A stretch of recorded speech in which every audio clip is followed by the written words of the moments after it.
ठरलं तर मग या मालिकेच्या येणाऱ्या भागामध्ये तातडीने कोर्टाची तारीख आता घेण्यात येत असते. तातडीने कोर्टाची तारीख घेण्यामागे आता मात्र साक्षी महिपतीला काहीच अंदाज नसतो. आतापर्यंत साक्षी मात्र या भ्रमात असते की चैतन्य हा रविराजांचा असिस्टंट म्हणून आपल्याला वात्सलाश्रम केसमधून सोडवण्याचा प्रयत्न करणार आहे. पण अचानक कोर्टाची तारीख लागल्यामुळे मग मात्र साक्षीला खूप मोठा झटका बसतो. इकडे अर्जुनला पण मोठा झटका बसतो. अर्जुनला कळत नाही की चैतन्य आणि रविराज यांच्याकडून अचानक कोर्टाची तारीख का घेतली गेलेली आहे आणि याच्यामध्ये चैतन्याचं इनिशिएशन असतं. का चैतन्य एवढं इनिशिएट घेऊन तारीख घेतली अर्जुनला काहीच कळत नाही. आता अर्जुन चैतन्याची भेट घेण्याचं ठरवतो. कोणत्या संदर्भामध्ये तू तारीख घेतली आहेस, काय कारण घडलं की तातडीने तारीख घेण्याची तुला गरज पडली, असं आता अर्जुनला प्रश्न पडलेला तो चैतन्याला विचारणार असतो. पण इथे सुद्धा चैतन्य अर्जुनला गाफीलटेत डायरेक्ट कोर्टामध्ये जबरदस्त धमाका करणार आहे. सायलीच्या किडनॅपिंग प्रकरणी साक्षी कशी दोषी आहे हे कोर्टात सिद्ध करत वात्सल्य आश्रम केसला एक वेगळीच आता मात्र बळकटी मिळते. जर ही साक्षी सायलीला किडनॅप करू शकते तर खून करण्यासाठी सुद्धा ती काहीही करू शकते हे चैतन्य सिद्ध करतो आणि साक्षी हदरते.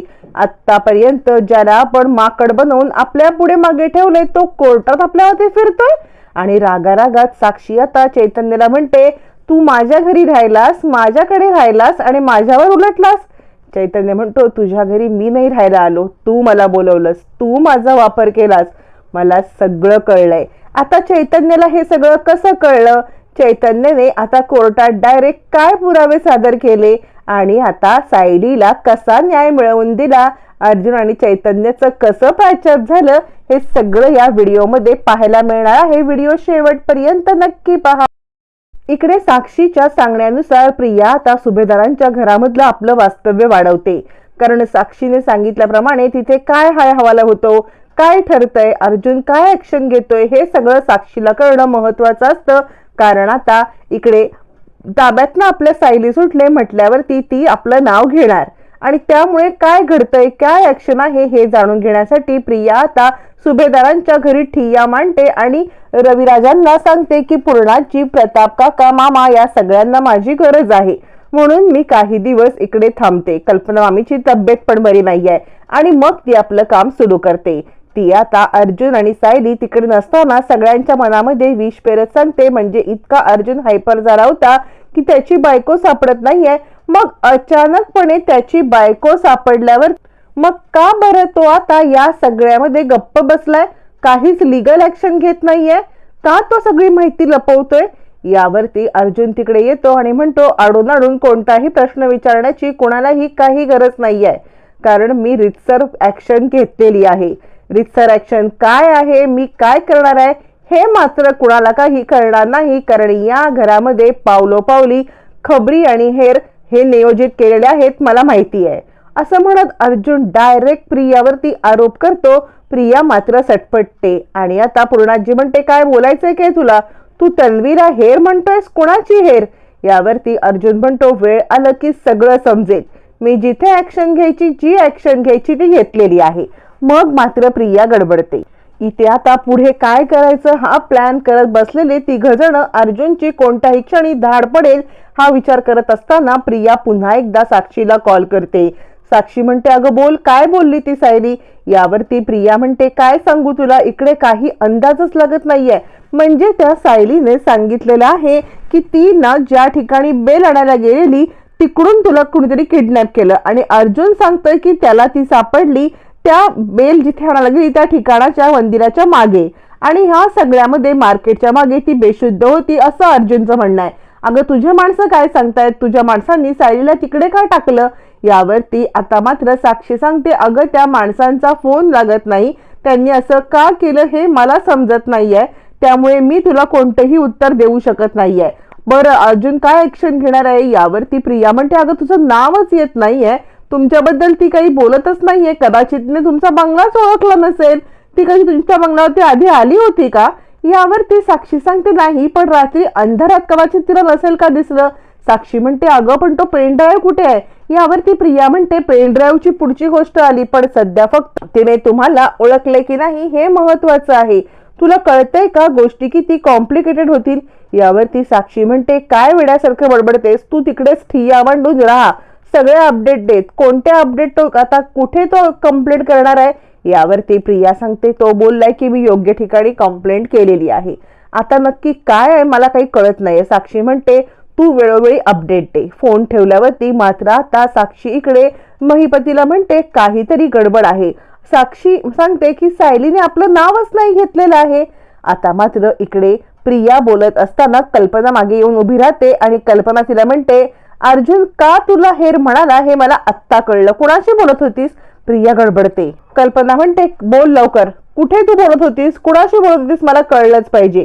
असं म्हणत ती प्रियाचा फोन काढून घेते. या गडबडीत प्रिया मुद्दाम फोन खाली पडते आणि तो आता फुटतो आणि त्यामुळे प्रियाची माहिती काही आता कल्पनाला कळत नसली तरी एक फायदा असा होतो की घरामध्ये काय चाललंय हे प्रिया तातडीने कळवू शकत नसते. आता इथे मात्र फायदा होणार असतो अर्जुन सायलीला.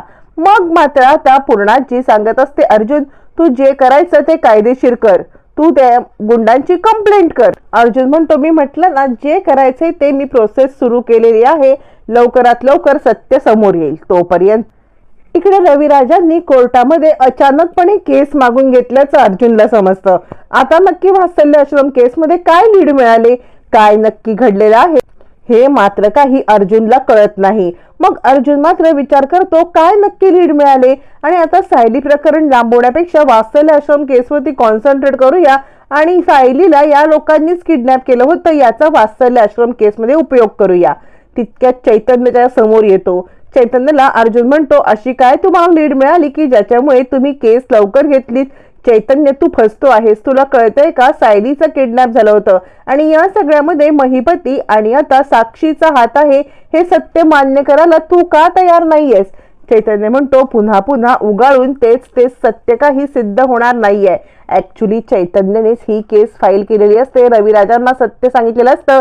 पण जर अर्जुनला सांगितलं तर केस संदर्भात काही धागेदोरे जोडण्याच्या ह्याच्यामध्ये महिपती साक्षीला तो कदाचित सावध करू शकतो, म्हणून अर्जुनला या सगळ्यापासून लपवून ठेवलेलं असतं. आता कोर्टामध्ये केसचा दिवस उजाडतो. कोर्टात केसचा दिवस उजाडल्यावरती मग मात्र आता इकडे चैतन्य स्वतः खूप मोठा दावा ठोकतो. चैतन्य या सगळ्यामध्ये 2 मोठे पुरावे सादर करतो. सगळ्यात पहिलं म्हणजे सायलीला किडनॅप करताना तिची माणसं साक्षीची आणि साक्षी त्या माणसांना ऑर्डर देताना साक्षीचे क्षणाक्षणाला चेहऱ्यावरचे हावभाव बदलतात. अर्जुन हादरतो हे काय. यावरती चैतन्य म्हणतो हो सायली सुभेदार यांना किडनॅप करण्याचं काम साक्षी शिकरे यांनी केलेलं आहे आणि या संदर्भात वात्सल्य आश्रम केसचा याची संदर्भ आहे म्हणून तातडीने आम्ही इकडे आता तारीख मागून घेतली होती. अर्जुनला काहीच कळत नाही हे काय चाललंय. म्हणजे सायलीच्या किडनॅपिंग बद्दल याच्याकडे इतका पुरावा होता हा मला बोलला नाही. तो चैतन्यला म्हणतो चैतन्य मी तुला विचारलं होतं. चैतन्य म्हणतो जर तुला सांगितलंस तर तू तेव्हाच तिकडे त्यांच्यावरती अटॅक केला असतास, ते सावध झाले असते म्हणून मी नाही सांगितलं. कोर्टामध्ये डायरेक्ट पुरावे देऊन चैतन्यने धमाका केल्यावरती साक्षी जोरात किंचाळते चैतन्य तू खाल्ल्या मिठाला तू उलटा फिरलास. चैतन्य म्हणतो कसलं खाल्लं मीठ. तू माझा वापर करून घेतलास, मला कथपुतळी बनवलंस, माझ्या मित्रापासून तोडलंस आणि सायली बहिणीला किडनॅप केल्यावरती मी गप्प बसेन तुला वाटलं. मला हे 2 दिवसापूर्वीच समजलेलं, पण तुझ्यापर्यंत कोणतीही गोष्ट समजून नेता मी ताबडतोब तारीख घेतली होती. आता कुसुम आणि सायली रडायला लागतात. अक्षरशः दोघींच्या डोळ्यात पाणी येतं. चैतन्यने खूप मोठा गेम करत सायलीला न्याय मिळवून दिलेला असतो. चैतन्य आपली पुढे आता सांगत असतो की या बाईने सायली सुभेदारांना किडनॅप केलं कारण अर्जुन सुभेदार यांनी जी वात्सल्य आश्रम केस घेतली आहे ती त्यांना वीक करायची होती असं म्हणत चैतन्य पुरावे सादर करतो क्षणाक्षणाला. आता मात्र साक्षी हडबडते. हे काय आपल्यासोबत घडतंय. साक्षीला काही कळत नाही. आता मात्र कोर्टामध्ये साक्षी दोषी आहे, ती विलासचा खून सुद्धा करू शकते. यासाठी वात्सल्य आश्रम केसमध्ये हा पॉइंट महत्वाचा आहे असं म्हणत आता चैतन्यने धमाका उडवलेला असतो. सायलीला न्याय मिळवून दिलेला असतो.